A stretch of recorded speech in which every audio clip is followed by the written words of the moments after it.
just cannot catch a break. Honestly, you don't seem happy around me.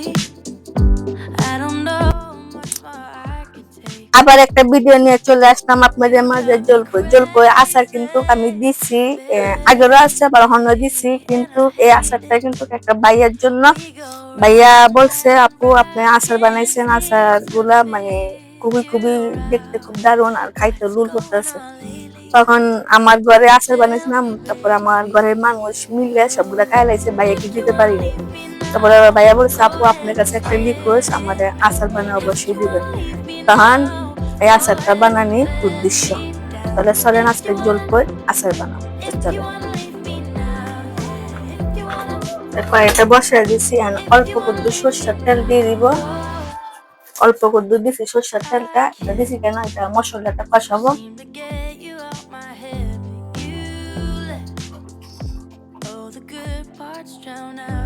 আধা চামচ রসুন, আধা চামচ আদা,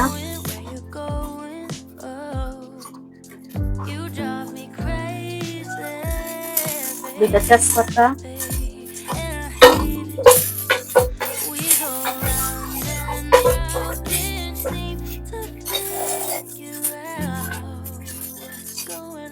কাশ্মীরি মরিচের গুঁড়া 1 চামচের মতন দিয়ে দেবো, এটা কালারটা অনেক সুন্দর আসবে।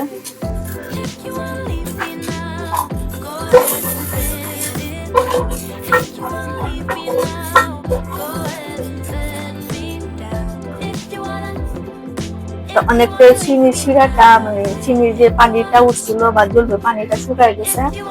তখন আমি এটা লাগছিলাম, বলছিলাম না, দিয়ে দিব মশলাটা।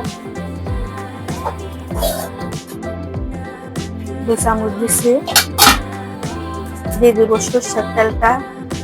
আমি আচার বানাইলে তেলটা একটু কমই দেই, সরষের তেল আমার একটু বেশি লাগে না। দিয়ে সবকিছু একসাথে মিশিয়ে নিব।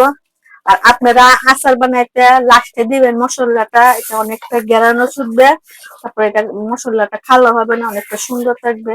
দেখেন কত সুন্দর কালার। অবশ্যই সিস্টেমে দিলে দেখতে অনেক সুন্দর দেখা যায়।